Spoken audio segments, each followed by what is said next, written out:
तो हमने यहाँ तक कंप्लीट कर लिया था work by constant force, right.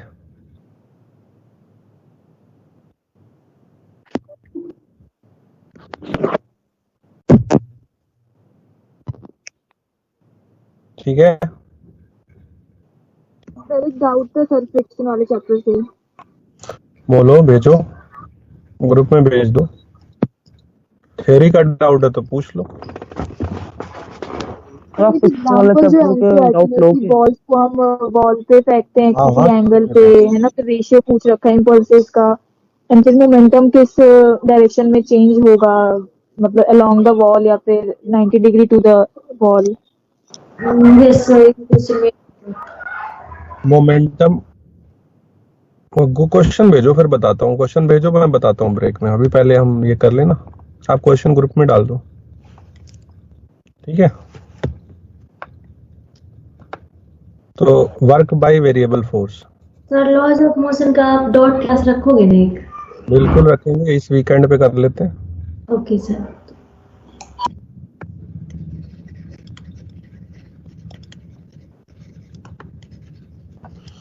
तो work done by variable force if force is variable with displacement as a function of x.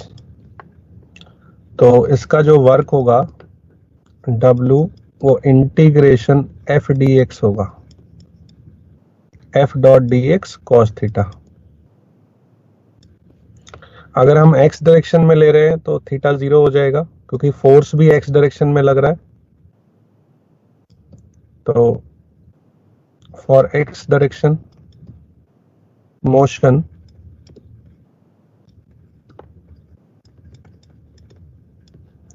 theta is supposed to be 0 degree. तो W is equal to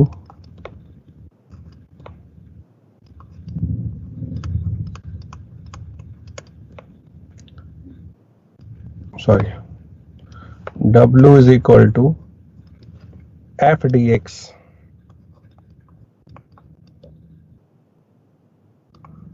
cos 0 degree integration F D x, और limit होगा x1 से x2। तो जब कभी भी force variable होगा तो आप इस फॉर्मूले से आंसर निकालेंगे।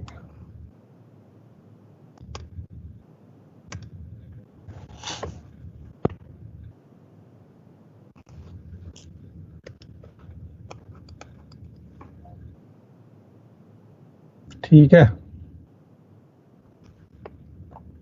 अच्छा, इंटीग्रेशन का ग्राफ में क्या मतलब होता है? ग्राफ में इंटीग्रेशन कैसे पता करते हैं? एरिया। यस।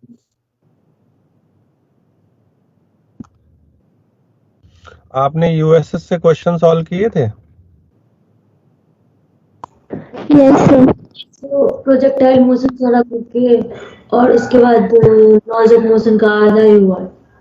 तो कैसा लगा करके? कुछ कॉन्फिडेंस बढ़ा उससे करके? सर प्रोजेक्टाइल मोशन तो मेरे को बहुत अच्छा लॉज ऑफ मोशन में तो अच्छे सर हर टॉपिक पे दे रखे उन्होंने। टेबल 2D मोशन के ना सारे क्वेश्चन उसमें से कर लिए सर, और सर्कुलर मोशन बहुत सारे।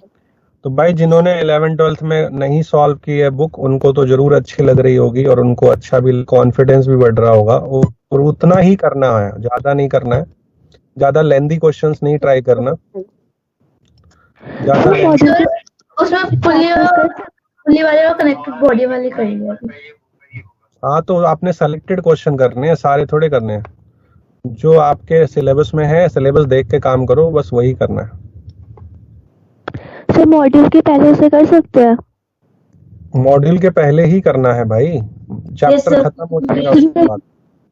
क्योंकि मॉड्यूल के बहुत सारे क्वेश्चन आपको उसमें मिल जाएंगे ना। सर सर्कुलर मोशन के वेरियस टाइप ऑफ क्वेश्चन है उसमें, बहुत अच्छे। ऐसे ही थोड़े बताते हैं। उसका डाउट भी ले लेंगे हम, ठीक है। उसके डाउट्स भी एक बार डिस्कस कर लेंगे सैटरडे संडे में, है। आपको अगर कोई क्वेश्चन नहीं हो रहा है, सॉल्यूशन तो दिया हुआ है, नहीं हो रहा है तो उस पर परेशान नहीं होना, वो कर लेंगे। अच्छा देखो, ये एफ डी एक्स इंटीग्रेशन हमने पहले छोटा सा वर्क लिखा, फिर इंटीग्रेट किया, तो इसका मतलब कितनी स्ट्रिप बन सकती है? इनफाइनाइट स्ट्रिप बना सकते हैं कि नहीं? Yes sir. तो इनफाइनाइट स्ट्रिप आप यहां से फॉर्म कर सकते हैं और आपका क्वेश्चन सॉल्व हो जाएगा।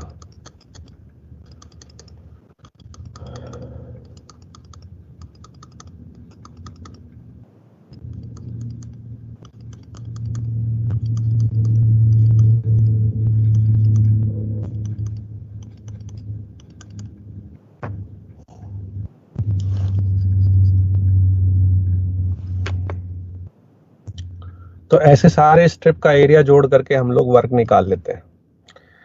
तो न्यूमेरिकल में तो इंटीग्रेशन से निकालना है, लेकिन ग्राफ में एरिया से निकालना है। तो area equal to work done equal to integration F D x.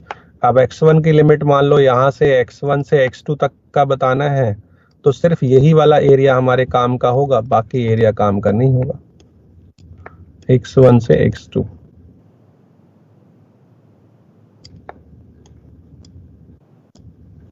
लिख लीजिए।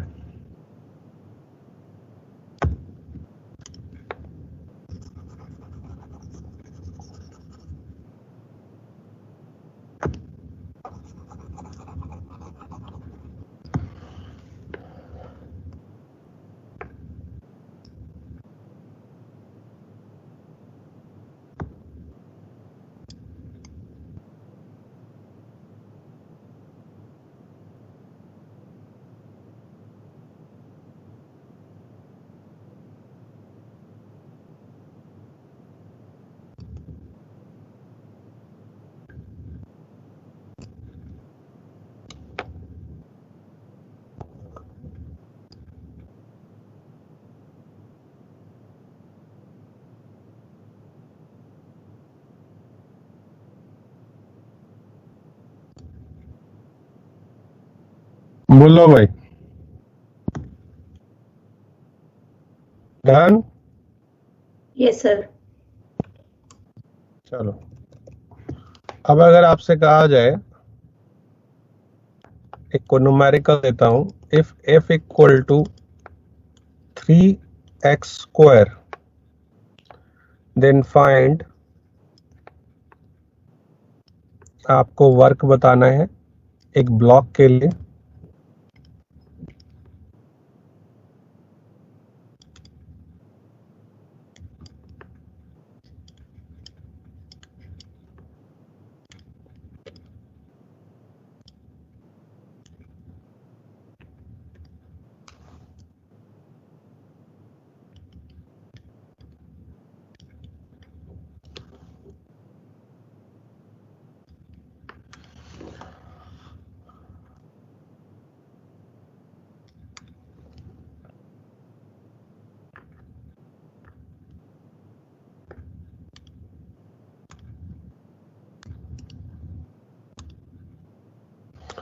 Then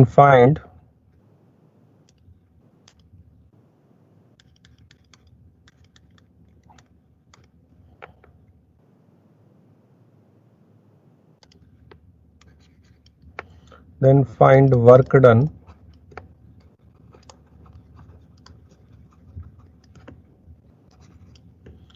to move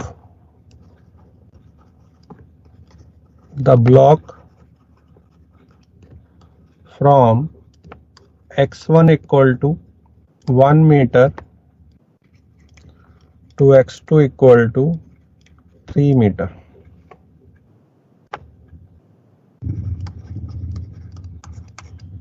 बता सकते हो? 27। Yes sir.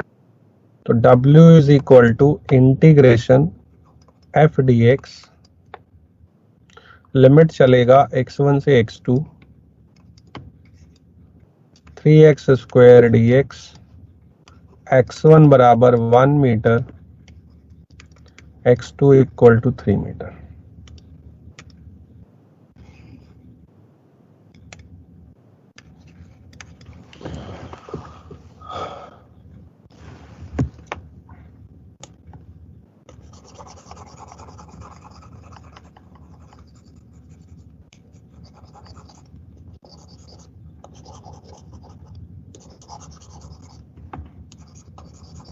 Sir hmm kilogram force क्या होता है? किलोग्राम फोर्स थोड़े होता है, किलोग्राम। किलोग्राम वेट होता है। सर एक क्वेश्चन था उसमें किलोग्राम फोर्स में सर निकालना था। KGF। केजीएफ होता है किलोग्राम वेट या केजीएफ, तो उसको जी से मल्टीप्लाई करते हैं। सही कह रही है, केजीएफ में दिया होता है। एम बाई अगर जी कोई चीज, होता है जी। जैसे मान लो एफ दिया है 20 केजीएफ, इसका मतलब न्यूटन में इसकी वैल्यू हो जाएगी 20 into g equal to 20 into 9.8। ठीक है। हम्म,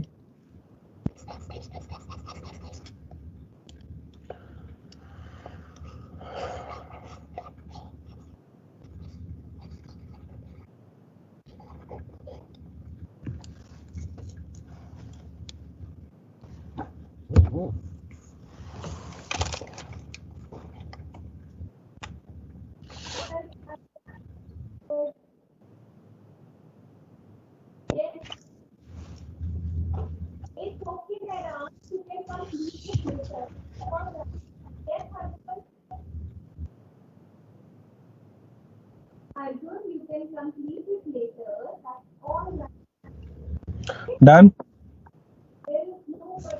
यस सर। कितना आया? x2 इक्वल टू 3 मीटर तक। 9×27 इन -1 26 joule is the right answer.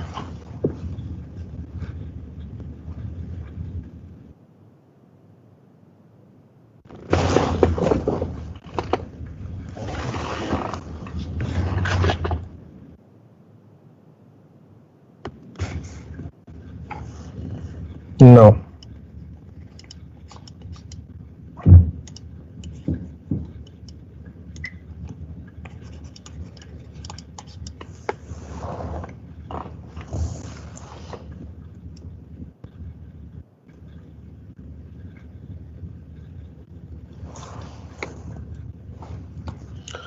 अगर कोई ग्राफ दिया हुआ है तो ग्राफ में कैसे निकालते हैं वो तो बता दिया। अब एक इसका एक सैंपल क्वेश्चन करके दे दो तो बात क्लियर हो जाएगी।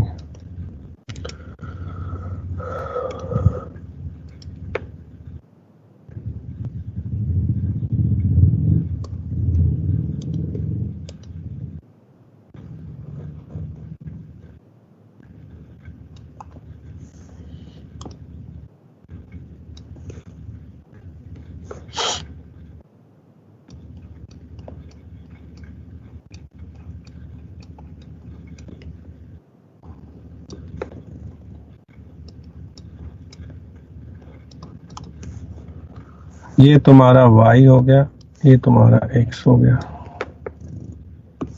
इस पे हमें फोर्स दिया हुआ है और यहाँ डिस्प्लेसमेंट दिया है। x1 की वैल्यू जो है वो 2 मीटर है, x2 4 मीटर और x3 6 मीटर।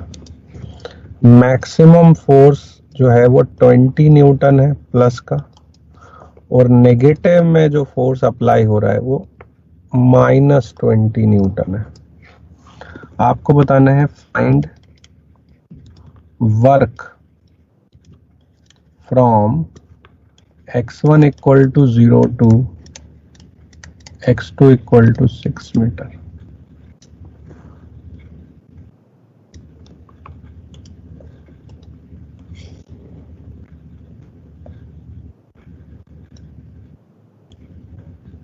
सर हाँ बेटा, x1 तो सर 2 मीटर है ना, और x3 है 6। कोई बात नहीं, x नॉट मान लो इसको, हम तो 0 से निकालने का पूछ रहे हैं। x नॉट, अब ठीक है, और x3 कर लो इसको, अब ठीक है। Yes sir.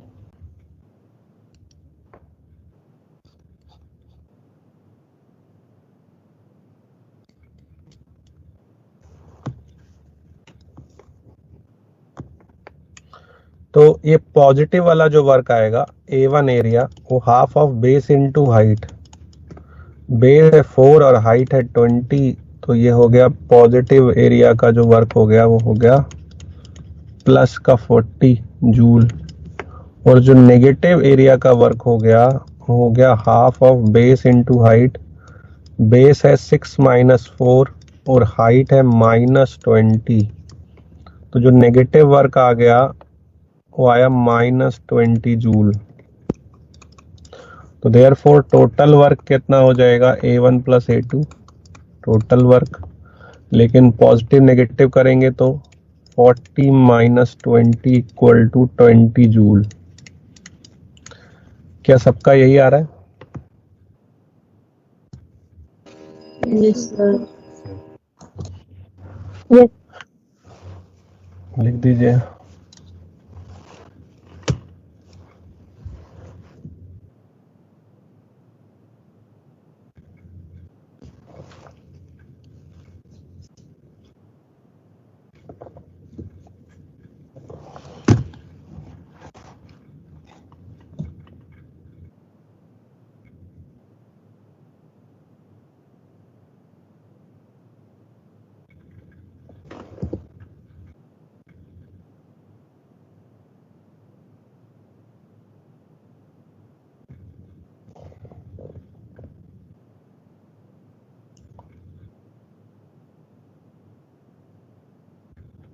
डन?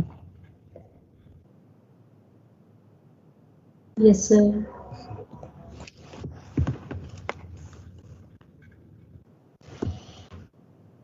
चलो, रिलेशन आ गया सॉल्व करके वेरिएबल फोर्स का वर्क डन कैसे निकालते हैं।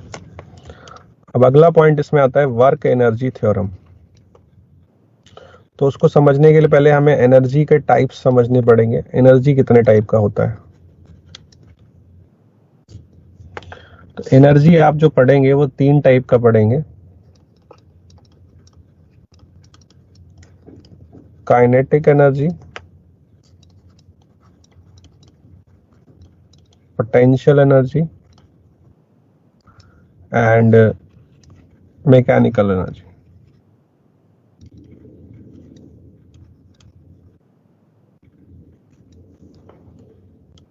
Kinetic energy, potential energy and mechanical energy.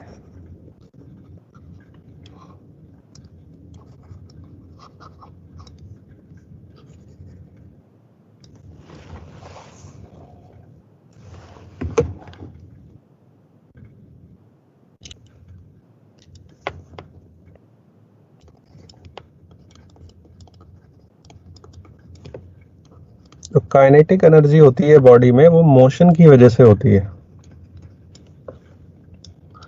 तो energy associated with the motion of body is known as kinetic energy.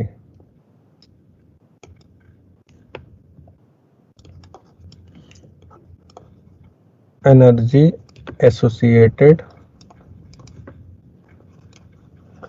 with the motion of body.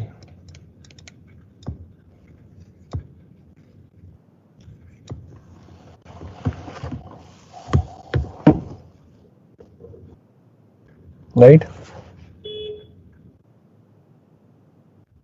देख लिया?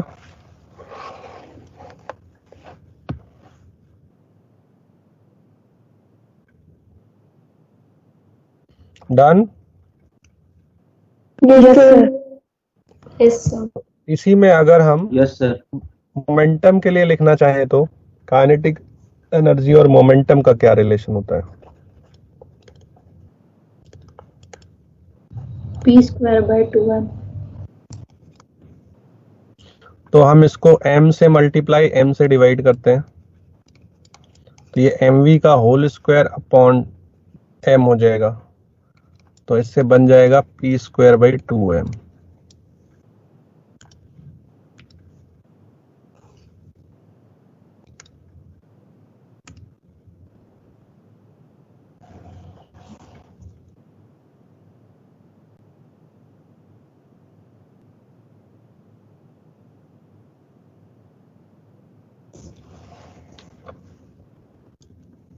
है कि नहीं?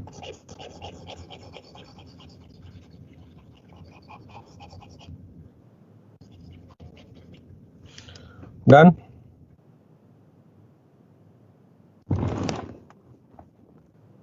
Yes sir. अब इसमें न्यूमेरिकल कैसे बनता है कि अगर मोमेंटम को 10% चेंज करें तो काइनेटिक एनर्जी में कितना परसेंट का इंक्रीमेंट होगा, बता सकते हो?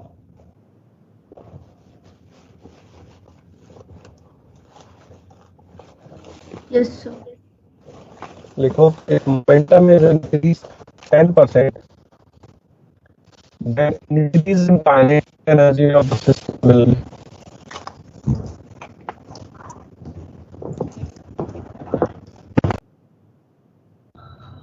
Yes sir. Yes sir. Yes sir. तो मोमेंटम में अगर 10% चेंज करेंगे तो काइनेटिक एनर्जी में कितने परसेंट का चेंज आएगा, ये क्वेश्चन था आपसे, फटाफट बता दो। तो 50% तो नहीं होगा महाराज, थोड़ा दिमाग लगाओ, ऐसे नहीं होता है, कुछ भी थोड़ा बोलना है। इन सब वो मैंने देखा नहीं था कि ज्यादा है, मुझे से कर दिया था। ज्यादा कम का मतलब नहीं है, आपका तरीका गलत है, मेथड सही यूज करो।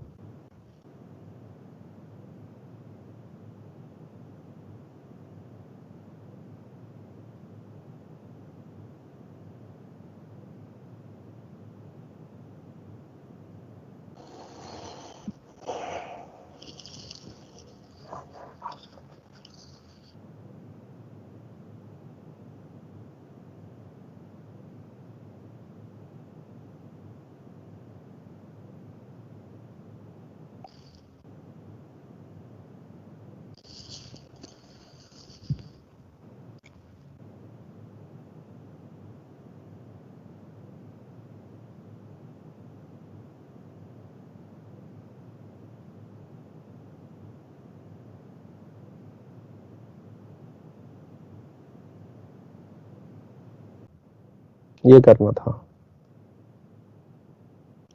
अब आपने मोमेंटम को अगर 10% बढ़ा दिया है तो 110 हो जाएगा कि नहीं?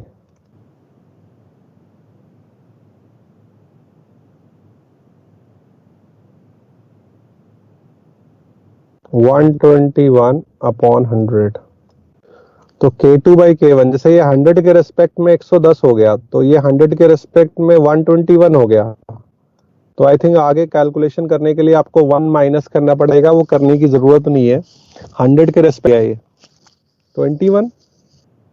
Yes sir. बोलो, तो कितना परसेंट लिख सकते हैं हम इसको? 21%। 21%। लेकिन अगर आप प्रॉपर सॉल्व करना चाहो तो आपको फिर 1 माइनस करना पड़ेगा दोनों साइड से। दोनों साइड से अगर 1 माइनस करोगे तो ये 121/100 -1।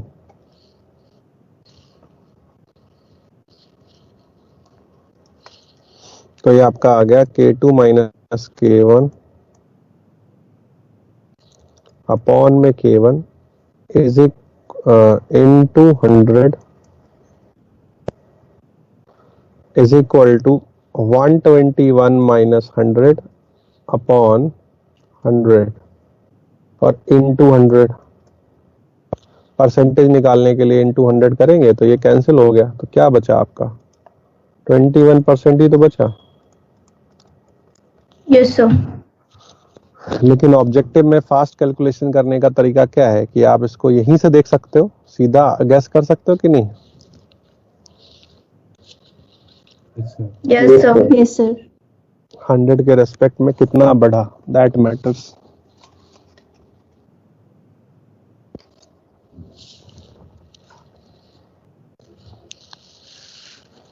ठीक है भाई।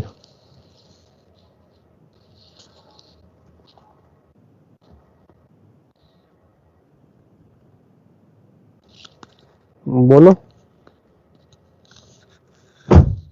Yes sir.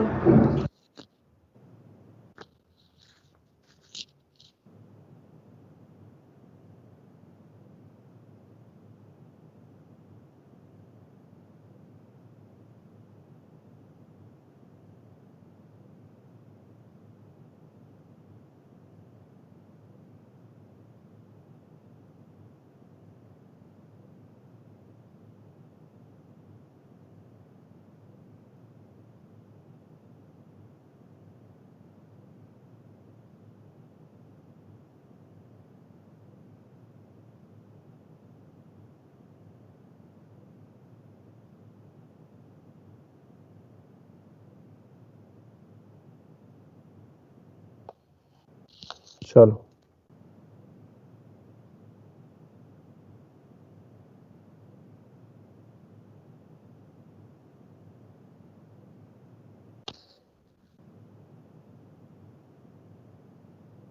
आगे बढ़ते हैं।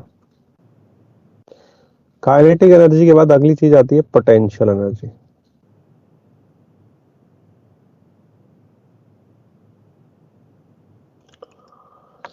पोटेंशियल एनर्जी किससे एसोसिएट होती है? पोजीशन से। Energy associated with the position of body.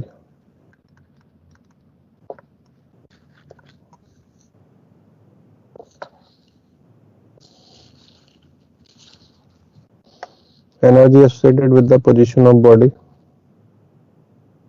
is known as potential energy.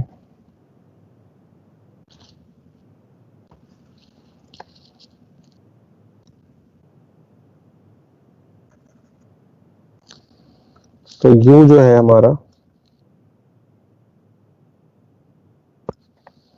वो हो जाएगा ग्रेविटेशनल पोटेंशियल एनर्जी। अगर लिखेंगे तो दो मासेस के लिए Gm1 m2 बाई R होता है माइनस का, ठीक है। अगर दो मासेस को R डिस्टेंस पे रखते हैं तो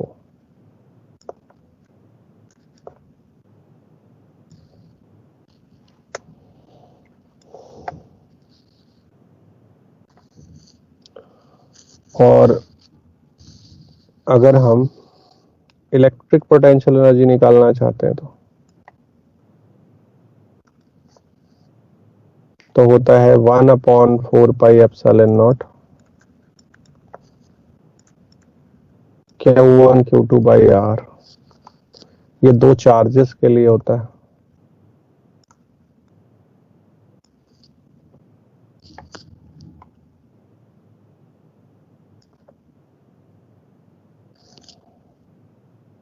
ठीक है,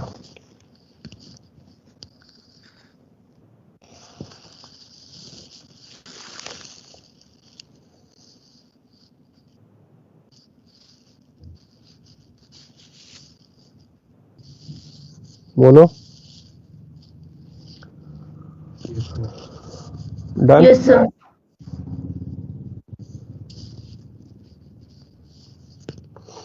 तो एक होता है हमारा तीसरा टाइप एनर्जी जो है स्प्रिंग पोटेंशियल एनर्जी।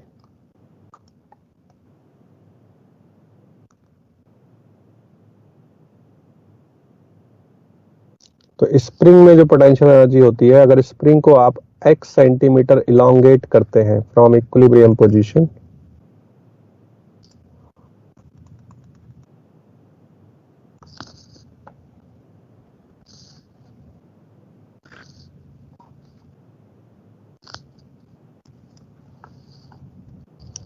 तो ये f और ये x,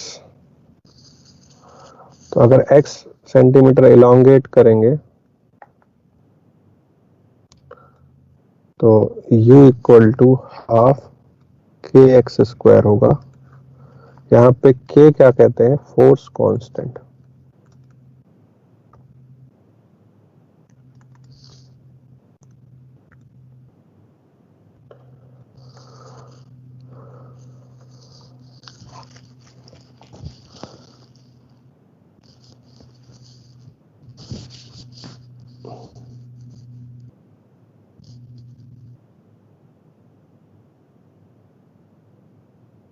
लिख लिया।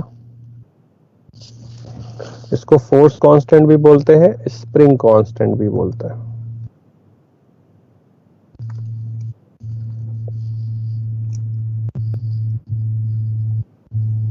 ठीक है,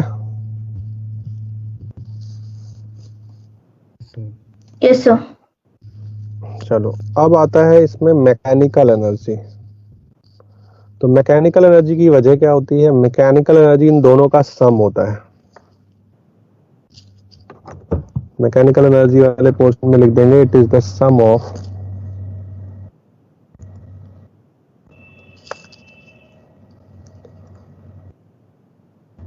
मैकेनिकल एनर्जी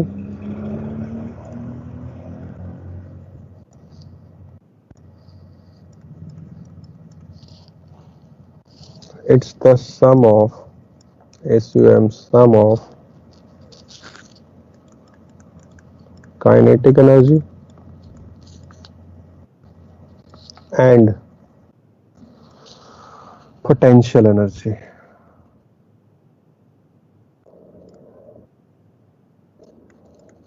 काइनेटिक और पोटेंशियल एनर्जी का जो सम होता है उसको हम लोग बोलते हैं mechanical energy.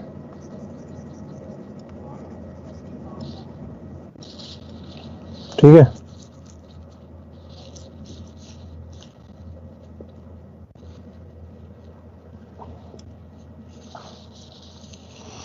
Okay okay yes sir. Sir. तो E equal to K plus you.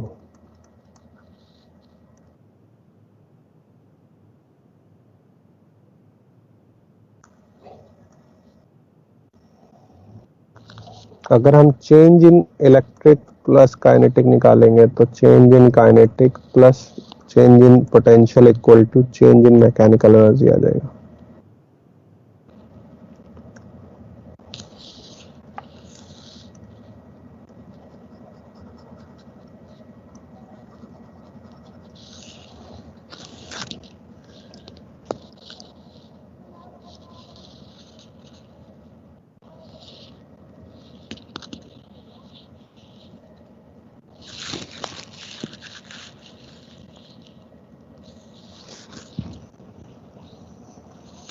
Done.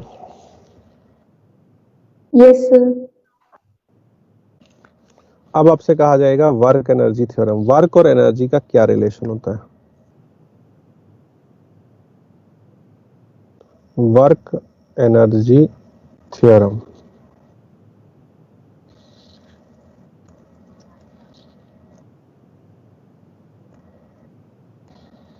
तो इसका डेरिवेशन भी आपने पढ़ा होगा और इसका बेसिक भी पढ़ा होगा, बट मैं उसको रिवाइज कर देता हूं कि work due to all kind of forces, work due to all kind of forces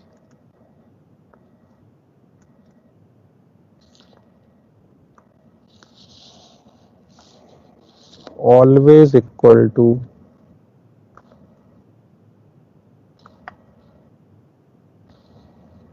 change in kinetic energy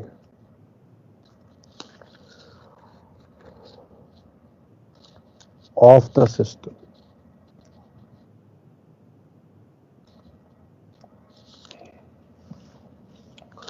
Work due to all kind of forces always equal to change in kinetic energy of the system.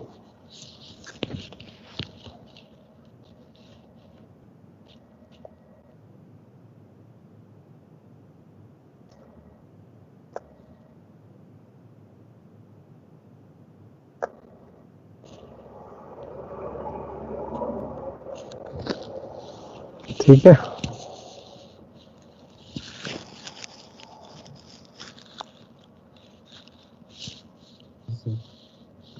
अब all kind में इसको highlight कर लेना जरा। ये all kind का क्या मतलब हुआ, इस पॉइंट को थोड़ा सा आप हाईलाइटर लगा दीजिएगा।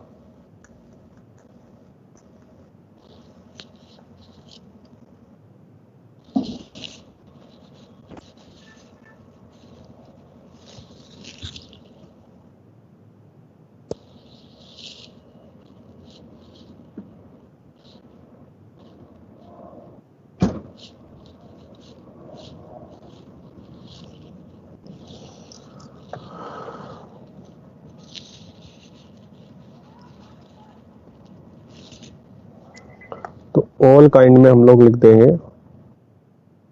Conservative forces, comma non conservative and other forces. Other मतलब टेंशन फोर्स हो गया, एक्सटर्नल फोर्स हो गया, ये सारे आते हैं। तो सारे फोर्सेस का वर्क मिला करके टोटल बराबर चेंज इन काइनेटिक एनर्जी होता है। तो जब कभी आपसे टोटल वर्क की बात करेगा तो इसका मतलब आप वहां उसको काइनेटिक एनर्जी निकाल के बताएंगे। ठीक है, तो हमें फोर्स और डिस्प्लेसमेंट की जरूरत नहीं पड़ती, हम टोटल वर्क वहां से निकाल देते हैं। राइट?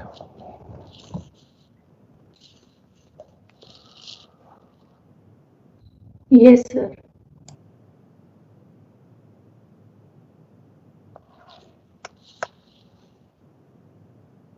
चलो, टोटल वर्क को लिख दोगे delta k.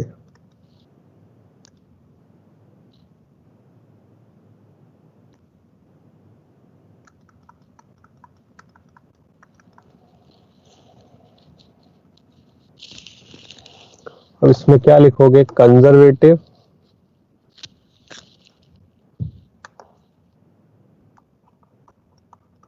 Plus non conservative plus other forces equal to delta K.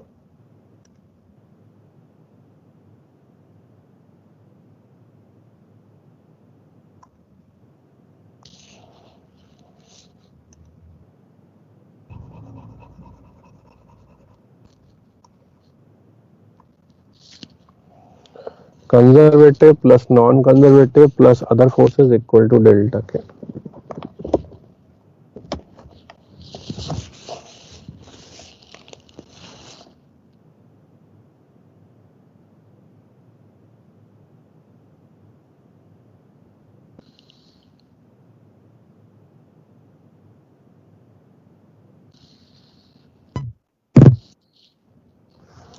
Conservative में कौन कौन से होते हैं, उनका नाम लिख लीजिए अलग से।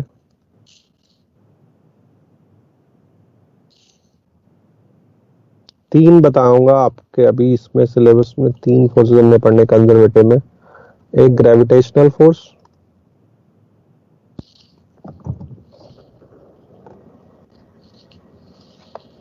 Gravitational force,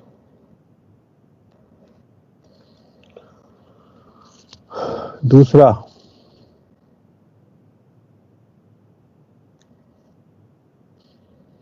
electric force. जो भी आपने पोटेंशियल एनर्जी पढ़ी थी उससे रिलेटेड जो भी फोर्स होगा वो कंजर्वेटिव होगा, सिंपल। तो कंजर्वेटिव फोर्स अगर है इसका मतलब पोटेंशियल एनर्जी होना जरूरी है। And spring force,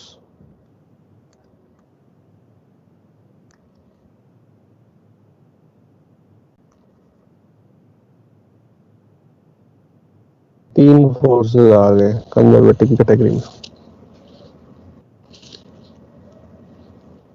non conservative में कितने हैं? 2 पढ़ने हैं आपको।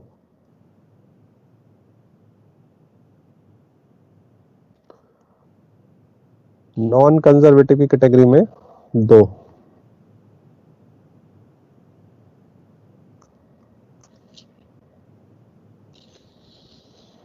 नॉन कंजर्वेटिव में पहला पढ़ना है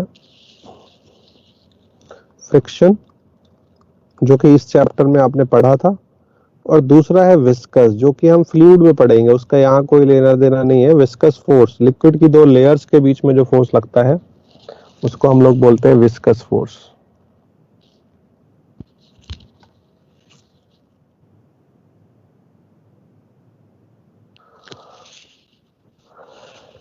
ठीक है,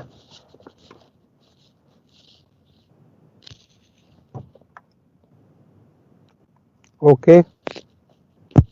सर, हाँ, तो अगर किसी सिस्टम में अगर फोर्स लग रहा है तो अगर उसकी वजह से पोटेंशियल एनर्जी या फिर और भी कोई सिस्टम की एनर्जी चेंज हो रही है तो वर्क डन हम सिर्फ kinetic energy of the system से डिटरमाइन करेंगे। चेंज इन जब काइनेटिक टोटल पूछेगा तब, टोटल की बात कर रहा हूँ, अभी मैंने टोटल की बात की है। टोटल वर्क पूछेगा तो काइनेटिक एनर्जी चेंज ही होगा। अगर इंडिविजुअल अलग अलग पूछेगा तो फिर हमें अलग अलग सॉल्व करना पड़ेगा। Okay sir.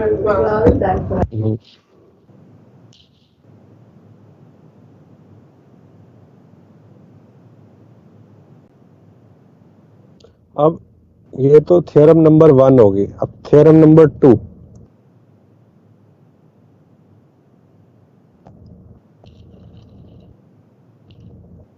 थ्योरम नंबर 2 क्या कहता है कि अगर ओनली कंजर्वेटिव फोर्स का वर्क निकालना है, am I audible? Yes, sir. Yes, sir. Yes, sir. Yes, sir. अगर ओनली कंजर्वेटिव का निकालना है तो क्या करेंगे? जैसे इन्होंने अभी पूछा work by conservative force only,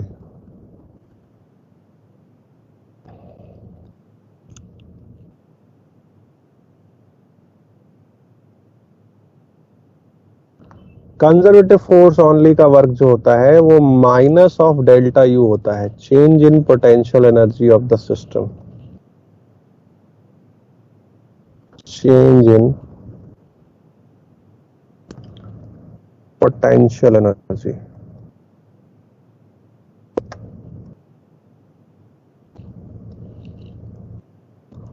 of the system, जब आप सिर्फ और सिर्फ कंजर्वेटिव फोर्स का वर्क डन निकालते हैं।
जैसे अगर आपसे पूछा जाए भाई mg का वर्क बताओ, तो अगर हमें mg का वर्क निकालना है तो माइनस डेल्टा यू जी, है कि नहीं?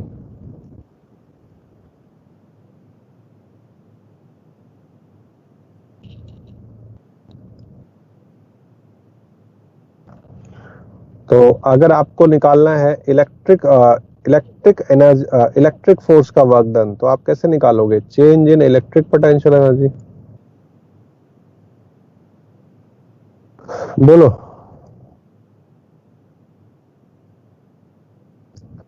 अगर आपको स्प्रिंग का निकालना है,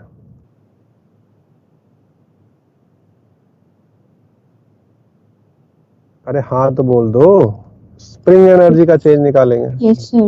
Yes, yes, sir. इस तरीके से हम तीनों एनर्जी में चेंज निकाल सकते हैं, कोई दिक्कत नहीं है। तो आपको सिर्फ और सिर्फ किसने क्वेश्चन पूछा था अभी बेटा? सर मैंने पूछा था। तो अब आपको समझ आ गया कि सिर्फ अगर कंजर्वेटिव का पूछ रहा है तो हम पोटेंशियल एनर्जी से भी बता सकते हैं, लेकिन जब हमको टोटल पूछेगा तो हमें काइनेटिक एनर्जी से बताना है। क्लियर है? Yes sir. ठीक है।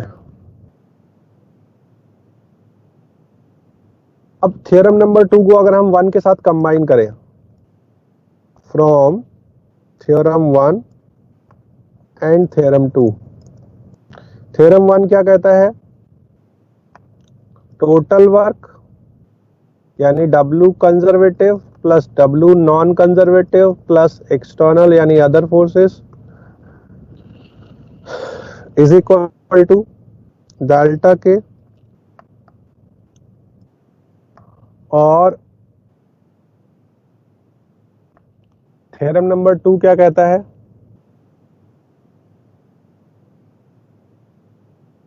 कि ओनली एंड ओनली अगर आप कंजर्वेटिव का निकालें तो माइनस डेल्टा यू।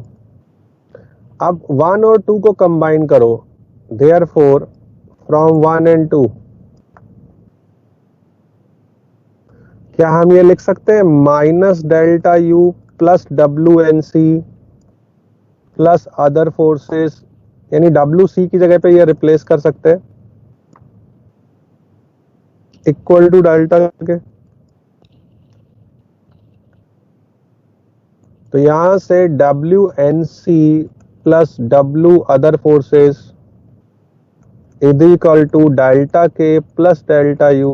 एग्री करते हो?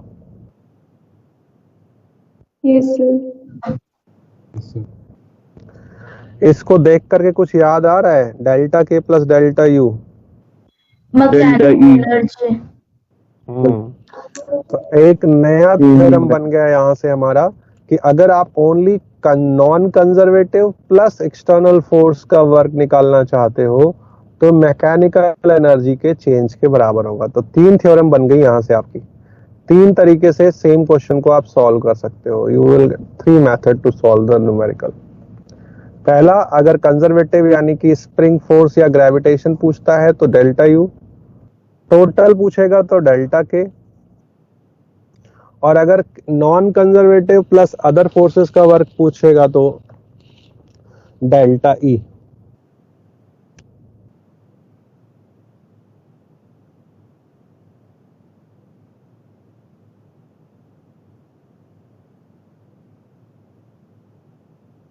बोलो भाई।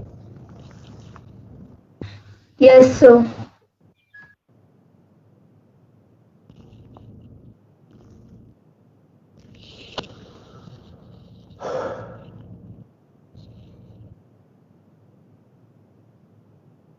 नोट कर लो यहां तक।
If WNC इक्वल टू 0, यानी फ्रिक्शन कोई वर्क नहीं कर रहा है, ऑल्सो अदर फोर्सेस का वर्क भी 0 हो रहा है, नॉन कंजर्वेटिव फोर्स का वर्क 0 है, अदर फोर्सेस का भी वर्क 0 है, तो उस केस में इस कंडीशन को अप्लाई करने के बाद क्या हम ये लिख सकते हैं डेल्टा E इक्वल टू 0?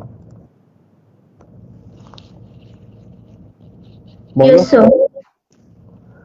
तो क्या यहां से आप ये कह सकते हो delta k plus delta U equal to 0, यानी आप कह सकते हो delta k equal to minus of delta U, अगर आप एग्री करते हैं तो। Yes sir. तो ये क्या हो गया? ये कहलाएगा मैकेनिकल एनर्जी कंजर्वेशन, क्योंकि मैकेनिकल एनर्जी का लॉस 0 है, तो mechanical energy conservation.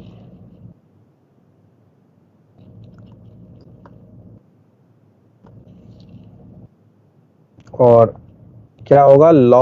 Gain in kinetic energy. Conservation क्या होता है? Energy neither be created nor be destroyed, just can be converted from one form to another form. तो gain in kinetic energy is equal to क्या हो गया? Loss in potential energy. Minus मतलब loss. तो एक फॉर्म ऑफ एनर्जी दूसरे form में convert हो रहा है, लेकिन टोटल एनर्जी जो है K प्लस U, यानी मैकेनिकल एनर्जी इज कंजर्व। तो इसकी कंडीशन क्या है? दिस इज द कंडीशन जो आपने ये लिखी है, ये कंडीशन है। अगर आप मैकेनिकल एनर्जी कंजर्वेशन करना चाहते हैं तो you have to follow the condition, and after satisfying the condition you will get the result gain in kinetic energy equal to loss in potential energy. Energy केवल और केवल तभी कंजर्व जब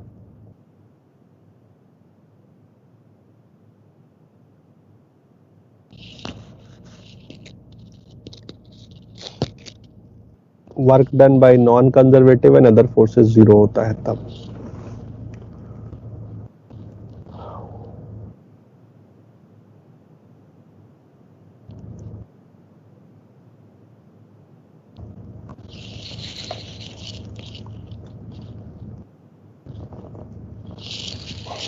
done. Yes, sir.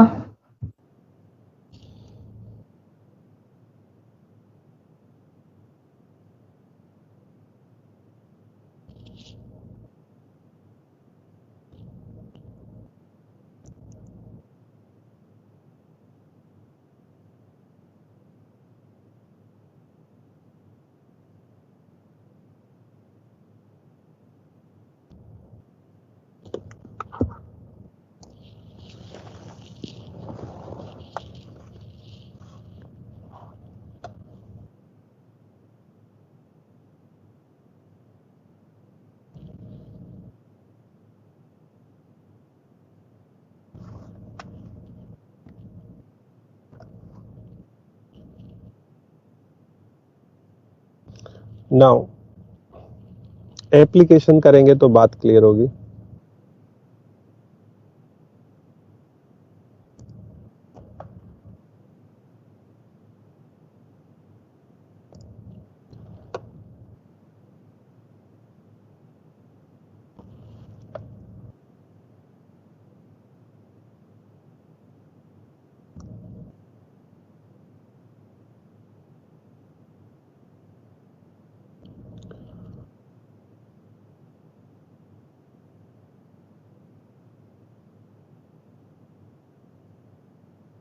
इस ball को यहां से drop किया गया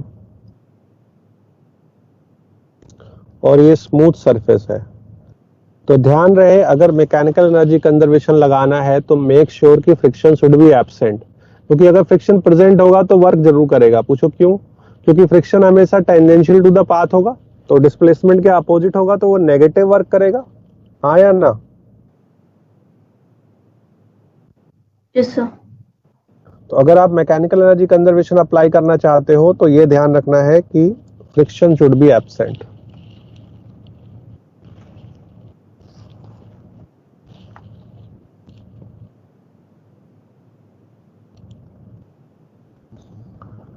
अब यहां पे v स्पीड सॉल्व करके बताना है कितना होगा। अब हॉरिजॉन्टल सरफेस पे जो है वो फ्रिक्शन है, तो आपको ये भी बताना है ये कितना चल के रुक जाएगा। How much distance will it cover before coming to rest.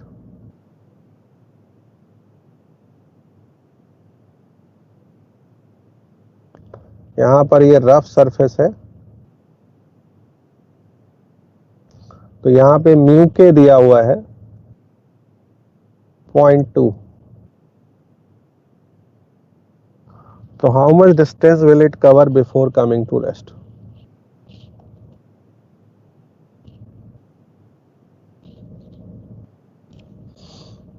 इसको आप एक ब्लॉक की तरह बना लो कि ब्लॉक स्लाइड करेगा। अगर बॉडी हुआ तो रोलिंग मोशन भी हो सकता है, तो रोलिंग काइनेटिक एनर्जी भी हमको ऐड करनी पड़ेगी।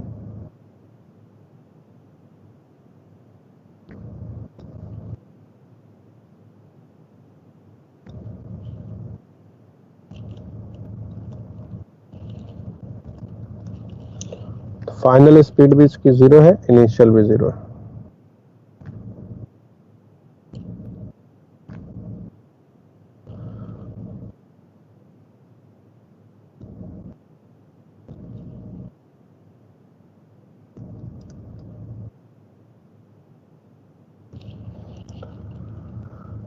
जल्दी से बताइए, u 0 है तो पॉइंट A जब छोड़ा था, ये B और ये C। फटाफट टेलीग्राम पे आंसर करो, क्या आंसर बनेगा।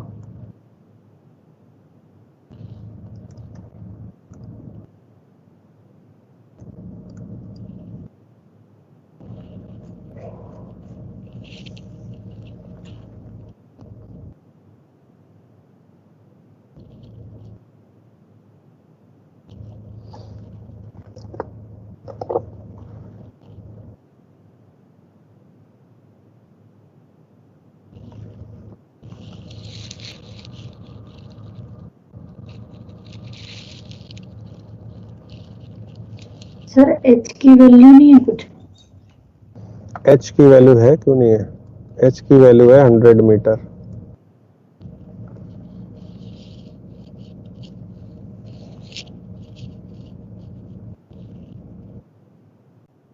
तो स्मूथ सरफेस है तो पहले तो आप क्या लगाओगे?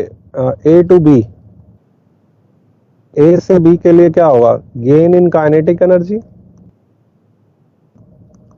लॉस इन पोटेंशियल एनर्जी, है कि नहीं?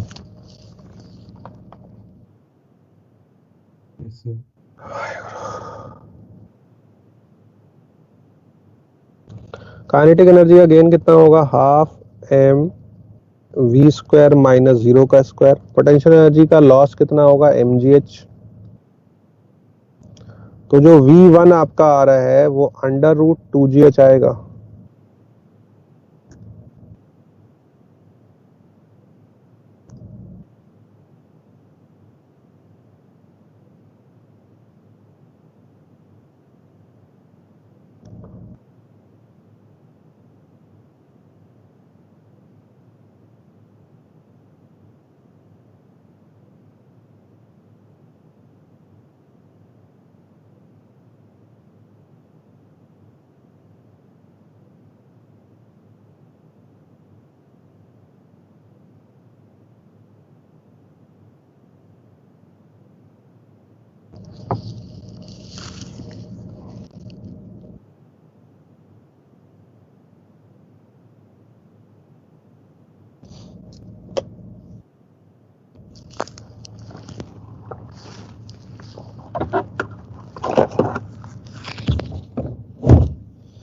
और V1 अगर √2gh आ गया तो फिर से आप यहाँ इक्वेशन ऑफ मोशन लगा सकते हैं।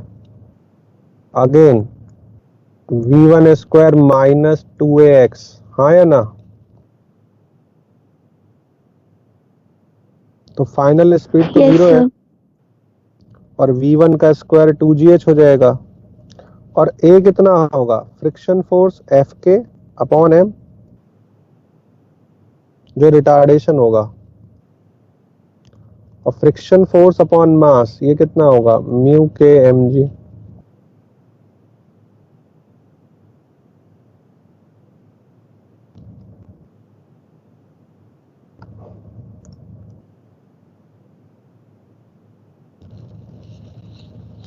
इसको रिप्लेस कर दो यहाँ पे, म्यू के इंटू जी। म्यू के का वैल्यू तुमको दिया हुआ है।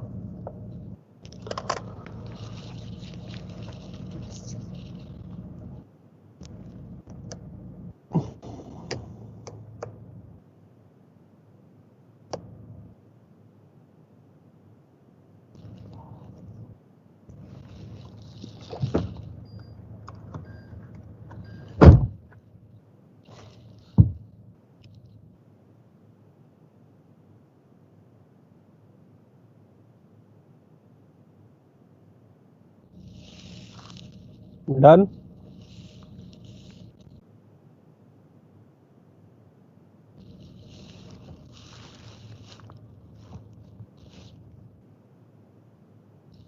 कितना है भाई x? रिप्लेस करोगे तो x equal to h by mu आएगा। 500 है। जब रिप्लेस करोगे तो जो फॉर्मूला बनेगा इसका, x equal to h by mu आ रहा होगा। h बाई म्यू के आ रहा है कि नहीं?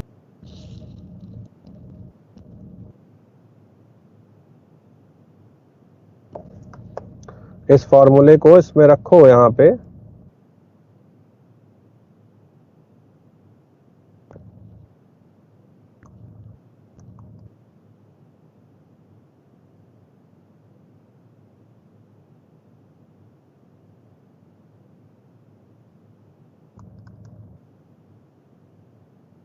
टू से टू कैंसिल, जी से G cancel, x equal to h by mu आया नहीं? और h आपने 100 बोला है और ये 0.2 है, तो x बराबर 500 है कि नहीं?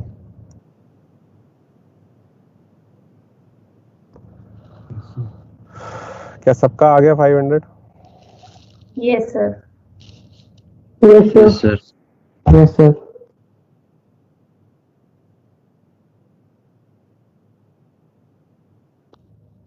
चलो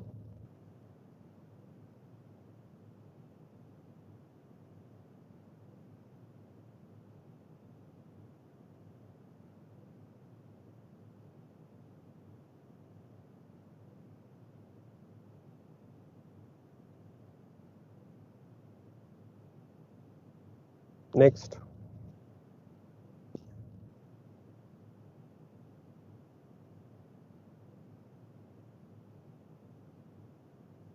इस टाइप से कोई भी क्वेश्चन हम आराम से कर सकते हैं, कोई दिक्कत नहीं है। अब एक स्प्रिंग का क्वेश्चन आता है, इसी का एप्लीकेशन है।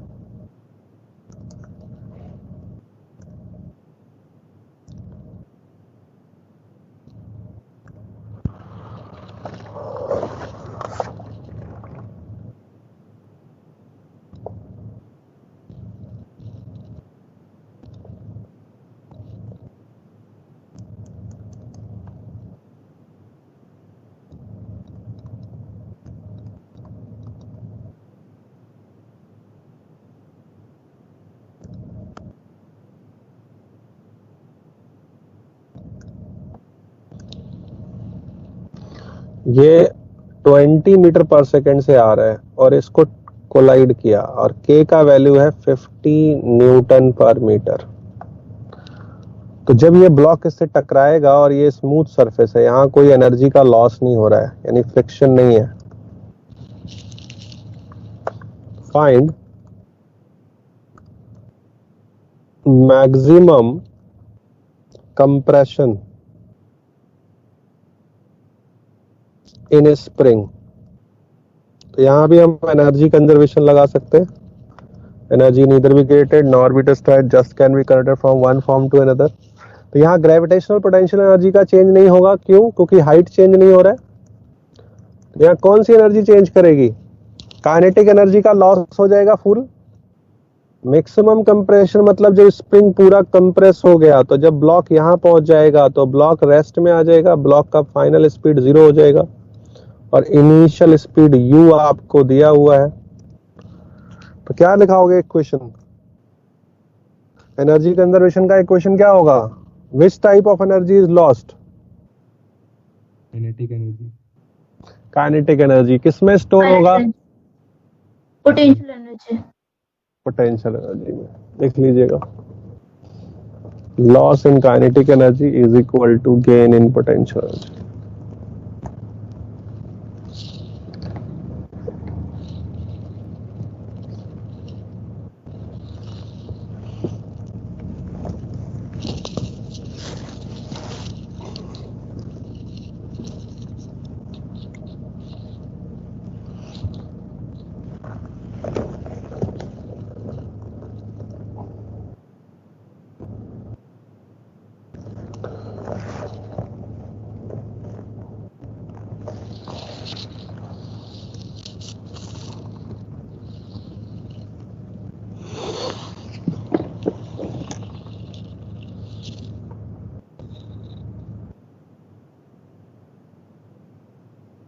हाँ भाई, x का वैल्यू क्या होगा?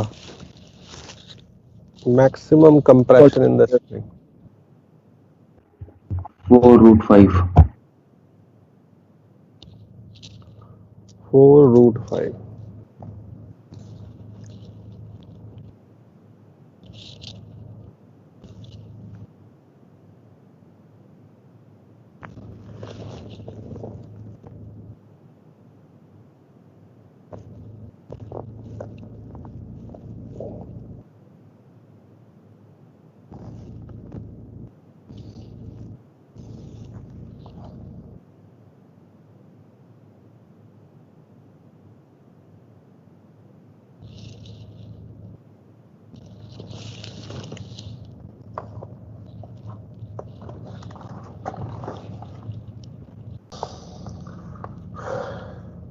Simple, half kx² equal to half mv²। Final तो 0 है तो ये हाफ हाफ तो कैंसिल हो गया, तो x equal to under root m/k। ठीक है,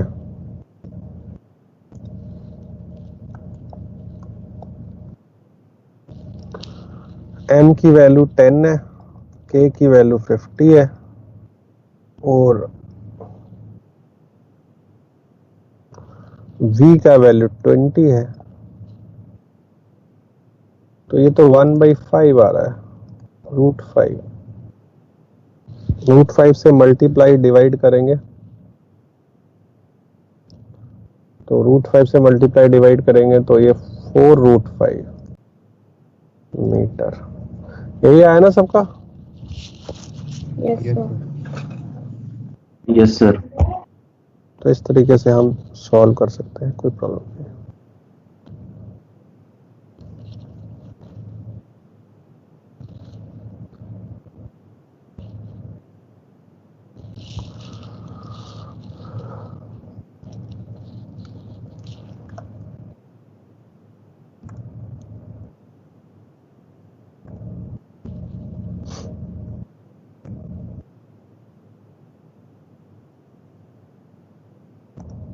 अब स्प्रिंग के बेस्ड बहुत सारे क्वेश्चन आते हैं, तो लिखिए प्रॉब्लम्स बेस्ड ऑन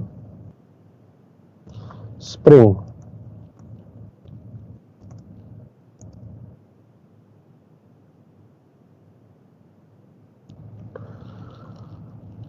स्प्रिंग पर based questions.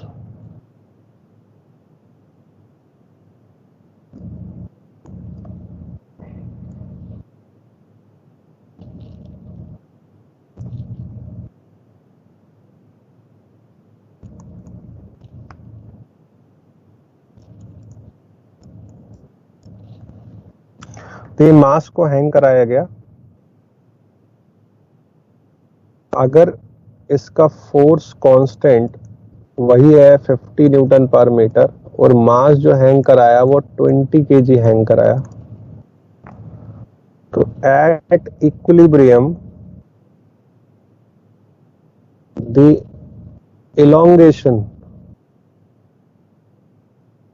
in the spring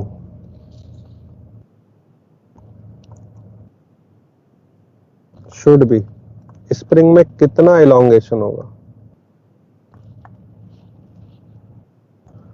बता सकते हैं?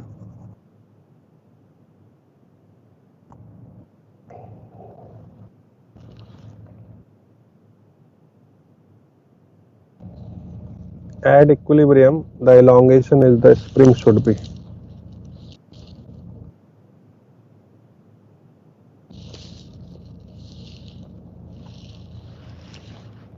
क्या करना पड़ेगा? फोर्स को बैलेंस कराना है।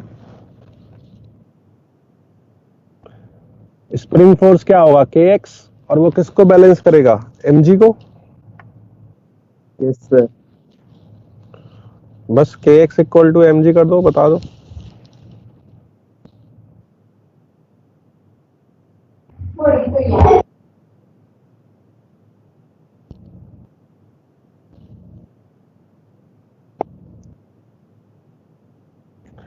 कितना आया? 4 मीटर। 4 मीटर। 4 मीटर। कर लेंगे सब लोग? बताऊं? kx equal to mg।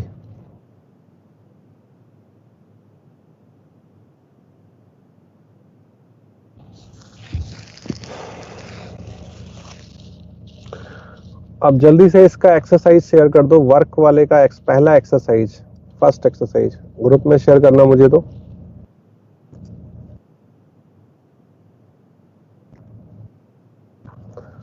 First exercise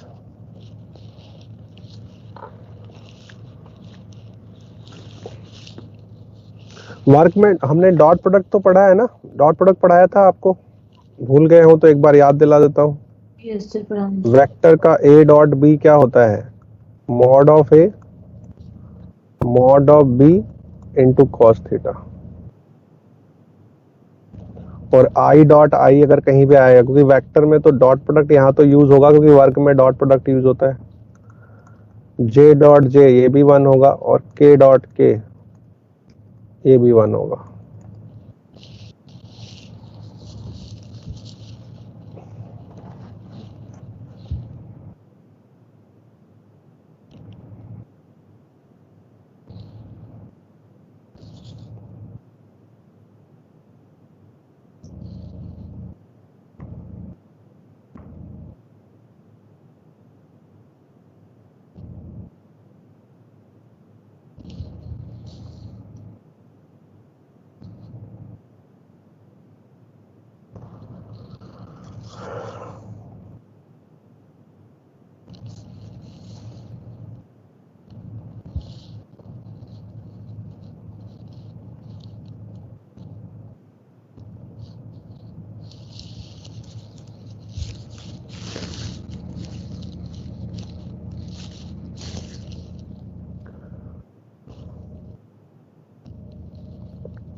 तो अगर आपसे कहा जाए force vector is 2i cap plus 3j cap plus 5k cap and the displacement vector is 3i plus 7j plus 2k, तो अब इन दोनों से वर्क निकाल के दे दो। F dot S force dot displacement कितना होगा बता सकते हो? I का I के साथ मल्टीप्लाई करेंगे, J का J के साथ क्या, क्योंकि I into I dot J करेंगे तो 0 हो जाएगा। परपेंडिकुलर वेक्टर का डॉट प्रोडक्ट 0 होता है, cos 90 0 होगा, इसलिए तो इसलिए लाइक वेक्टर को मल्टीप्लाई करना है। कितना होगा? 6 प्लस 21 प्लस 10 37 जी। तो ऐसे ही फर्स्ट एक्सरसाइज आपने अगर शेयर किया होगा तो उसमें डॉट प्रोडक्ट के 2-3 क्वेश्चंस भी हैं।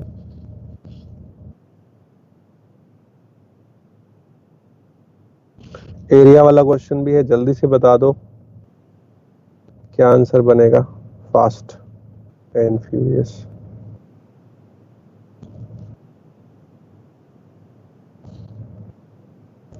स्क्रीन विजिबल है तो बस फिल इन द ब्लैंक करना है। फर्स्ट का क्या होगा, सेकंड का क्या होगा, थर्ड का क्या होगा, फोर्थ का क्या होगा। 4-4 के ग्रुप बना लो। पहले फर्स्ट 4 का आंसर करो क्या होगा, और उसके बाद में लास्ट 4। 5 का क्या होगा, 6 का क्या होगा, 7 का क्या होगा, 8 का क्या होगा। 2 मिनट का टाइम दे रहे हैं, आराम से करो क्योंकि इजी क्वेश्चन है, सिर्फ वैल्यू लगानी है आपको, फटाफट आंसर करना है।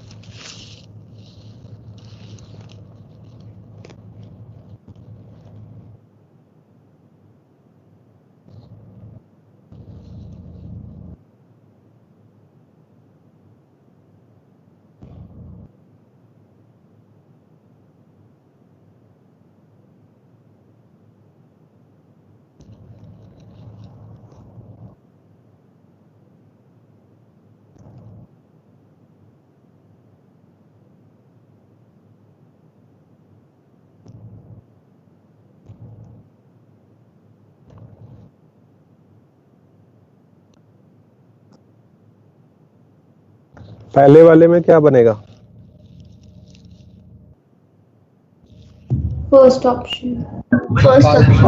पार्टिकल एज 1 2 3 और गया कहाँ, क्यू पे, तो डिस्प्लेसमेंट हो जाएगा 2 - 1 यानी 1 i कैप, फिर 1 - 2 -1 j कैप, फिर 4 - 3 + 1 k कैप। डिस्प्लेसमेंट हो गया, फोर्स दिया है 2 i cap j cap k cap, तो डॉट प्रोडक्ट निकाल लो।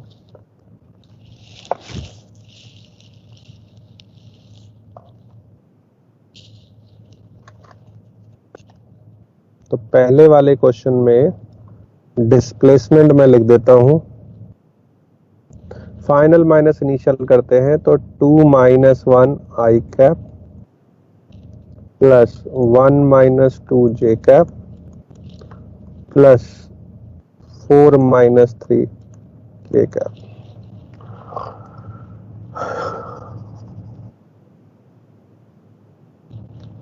अगर डिस्प्लेसमेंट आ गया तो फोर्स तो हमारा दिया ही हुआ है, इससे आसान तो कुछ हो नहीं सकता, बस मजाक किया है छोटा सा।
हाँ भाई, फर्स्ट का आंसर क्या बना? First sir 2 joule. 2 जूल। ठीक है, ऐसे सेकंड वाले का बताओ। Which of the following is perpendicular? Perpendicular यानी थीटा 90, थीटा 90 मतलब डॉट प्रोडक्ट 0 हो जाएगा। तो किस वेक्टर के साथ डॉट प्रोडक्ट 0 है? तो आपको ऑप्शन ट्रायल करना पड़ेगा। Yes sir. Dot product first के साथ देखो, सेकंड के साथ देखो, थर्ड फोर्थ। लेकिन मैंने बोला था सबसे पहले हमको चेक करना होता है सेकंड और थर्ड, उसके बाद फोर्थ एंड फर्स्ट। फोर्थ आएगा सर इसका आंसर 4 आएगा। चलो ठीक है, 4 आएगा। तो थर्ड वाले का देखो, दोनों अपोजिट डायरेक्शन में है। सर थर्ड डिस्प्लेसमेंट तो माइनस 20 न्यूटन वाले के फोर्स की डायरेक्शन में होगा ना, इधर। Yes sir. Work done bye F2, तो F2 के अपोजिट वर्क निकल रहा है। तो F2 का जो वर्क होगा वो माइनस का F2 इंटू एक्स होगा, क्योंकि displacement is opposite to F2। तो देखो, जिसका वर्क निकाल रहे हैं वही फोर्स लेना है। टोटल अगर वर्क पूछेगा तो क्या करेंगे? चेंज इन काइनेटिक एनर्जी है कि नहीं? अब इंपॉर्टेंट है fourth question. Fourth option. Fourth option. Fourth option यार है।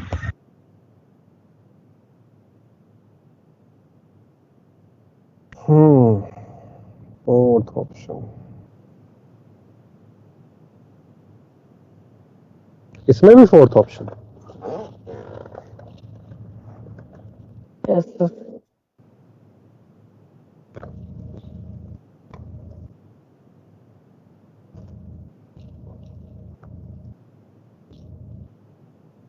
एलिवेटर वाले ये थोड़े से चैलेंजिंग प्रॉब्लम है, ये लास्ट के जो है। सर थर्ड वाला एक बार और बता दीजिए। एक मिनट, थर्ड वाला क्या बताना है मैंने? डिस्प्लेसमेंट किस डायरेक्शन में हो रहा है, लेफ्ट को या राइट को, ये बताओ। जिधर फोर्स बड़ा होगा उधर ही तो होगा। जिधर फोर्स ज्यादा है। हाँ, तो राइट को डिस्प्लेसमेंट होगा ना। तो इसका वर्क जब निकालोगे F2 का, तो F2 तो लेफ्ट में लग रहा है, दोनों अपोजिट हो गए ना। Yes sir. अपोजिट फोर्स के केस में थीटा 180 तो cos 180 -1 होता है, इसलिए नेगेटिव वर्क होगा। नहीं समझ आई बात? सर आ गया। बताओ फिर।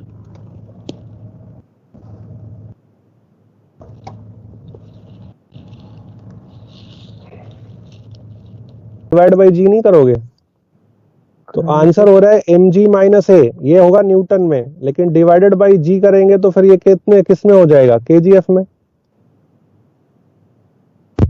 नहीं समझ आई बात?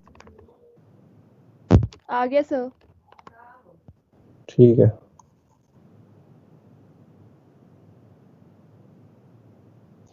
बताओ भाई फिफ्थ वाले का क्या आंसर है। Man 50 kg standing elevator moving upward, work done by normal reaction force. तो नॉर्मल रिएक्शन फोर्स मैंने बोला था क्या होगा, mg प्लस ए, अगर एलिवेटर ऊपर जा रहा है तो g plus g by 4mg by 3, ये n हो गया, और डिस्प्लेसमेंट उसकी डायरेक्शन में हो रहा है 12 मीटर का, तो फिर work done n into S.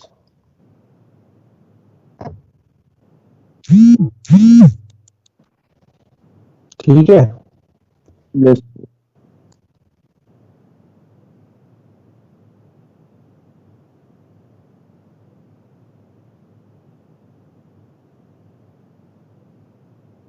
छठा नंबर देखो, particle moves along x axis under the action of position.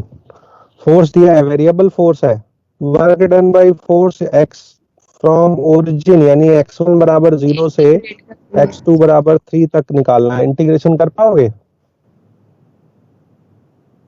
क्या होगा answer, integration F D x. कौन है भाई इतना शोर? सर सेकंड ऑप्शन आ रहा है 36 जूल्स। इंटीग्रेशन करोगे तो 5x cube by 3 minus 2x square by 2, और लिमिट 0 से 3, तो 0 की जगह तो 0 रखने की जरूरत है नहीं, वो तो 0 हो जाएगा। अब लिमिट रखो बस। सर आप स्क्रीन पे लिख रहे हो क्या? क्यों, तुमको स्क्रीन दिखाई नहीं दे रही सर लिखा हुआ ब्लैक नहीं आउट दिखाई है दिया। सर, है? जो आपने अभी बोला सर वो नहीं दिखाई दिया। मुझे तो कुछ भी दिखाई नहीं दे रहा। चलो फिर आज इतना ही रखते हैं, फिर नहीं दिख रहा तो और क्या बताएं।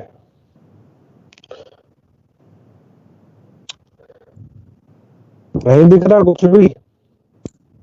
सर दिख रहा है। आप सर आपकी आपको आवाज अपना बीच में रुक रही है। पैकेज दिख रहा है कि वो भी नहीं दिख रहा? पैकेज दिखाने की जरूरत है, आपके पास पैकेज तो होगा ना अपना। सर अभी स्क्रीन तो वैसे दिख रही है, जो आप अब लिख रहे हो ना वो नहीं दिख रहा। एन वाला तो दिख रहा है अभी। भाई मैं बोल तो रहा हूँ, मैं अब जो बोल रहा हूँ वो तो सुनाई दे रहा है। मैंने बोला इंटीग्रेशन करो, नहीं हो पा रहा है तो बताओ। हो गया सर। हो गया तो सर। सर हो गया 36 जूल। 36 आंसर आ गया ना, तो आपके पास पैकेज भी है, वहां से देख लो। छोटी छोटी चीजों के लिए वो नहीं करो। और देखो सेवेंथ क्या कह रहा है आपसे, angle between the force, angle between the force and displacement for the momentum, minimum work कब होगा? Negative work. Negative 180 degree. तो थीटा नेगेटिव होगा 180। Last but not the least, last question का आंसर करो। फोर्स वेक्टर दिया हुआ है और आपसे पूछ रहा है work done by moving a distance 4 meter along z axis, तो डिस्प्लेसमेंट क्या होगा, 4k कैप? हाँ या ना? तो डिस्प्लेसमेंट को 4k कैप कर दो और बता दो, फिर डॉट प्रोडक्ट लेंगे कितना आएगा। 4k का k से मल्टीप्लाई करेंगे 12 जूल है। 12 जूल। 12 जूल।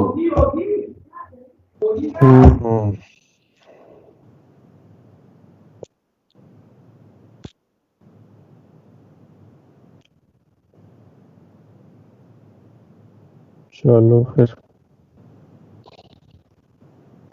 आज के लिए इतना ही रखते जेड हैं। एक्सिस में वर्क बताना है सर, इसमें सिर्फ जेड एक्सिस में वर्क बताना है सिर्फ। जेड एक्सिस में ही तो डिस्प्लेसमेंट है, तो उधर ही वर्क होगा। एक्स एक्सिस पे तो वर्क होगा ही नहीं क्योंकि परपेंडिकुलर है। डिस्प्लेसमेंट जिधर होगा, मैंने बोला था वही कंपोनेंट वर्क करता है जिधर डिस्प्लेसमेंट होता है, याद है? अच्छा सर क्वेश्चन नंबर 6 की एक बार लिमिट दोबारा से बता दो।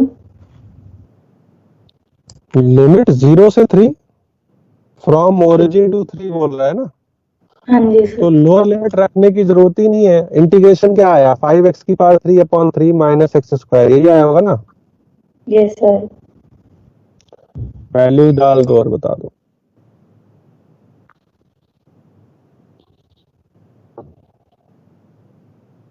ओके देन, आज के लिए फिलहाल इतने, बाकी बातें हम लोग सैटरडे को करेंगे, मतलब फ्राइडे को करेंगे, फिर सैटरडे को करेंगे। Thank you sir.